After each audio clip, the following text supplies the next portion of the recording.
welcome you to the Ask Jeff YouTube channel. Here's today's question. Should a Christian date and or marry someone who's of another religion that is not affiliated with Christianity? Now, forgive me for using car terminology, but we need to hit the brakes and we need to hit it hard, and here's why.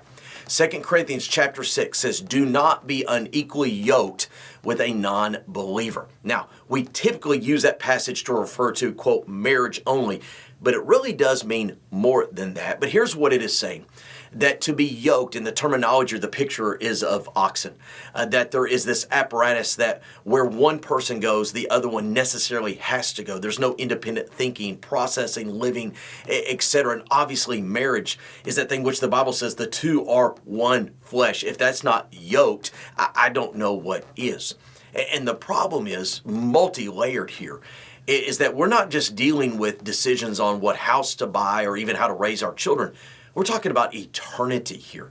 And so kind of the metric that I give folks when they're dating and prospective marriage are really what I call the 3 F's. The faith, the family, and the future. The first construct that we must look at is faith. Let me encourage you from Scripture, 2 Corinthians 6, as well as other passages. I would not seriously entertain as a believer in Jesus Christ anyone of any contrary faith or of no faith. I can tell you personally, I have witnessed untold numbers of marriages that have been torn, twisted, tumultuous because of this very issue. Number 1 is faith. Are they a believer?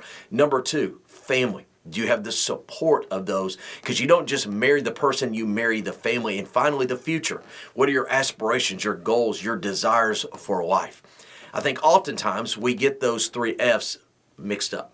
We find somebody who we have a lot in common with, someone we have fun with, someone who has the same career goals as us, and everything's exciting. And, well, their family's kind of for it, maybe not that big a deal. They'll live with it. And we forget about the faith. Again, at the end of the day, our faith, our relationship with Jesus Christ should be the most important. And there's a lot of passages in the Bible, particularly in 1 Corinthians, about how do we handle when a believer and a non-believer in this marital union with contrary faith. And it's not a, quote, pretty picture, not only from Scripture, but from experience. So let me admonish you and encourage you. I would not seriously consider dating and or marrying anybody of a contrary, different, or no faith than biblical Christianity. Great question. If you have one, send it to AskJeff.net. Maybe your question will be tomorrow's. Thanks for being a part of today's daily question. Now, we answer a question each and every day. Please feel free to submit a new question at AskJeff.net. We may not have gotten to yours today, but we eventually will continue to be a part of this. Subscribe so you don't miss out on a question every day.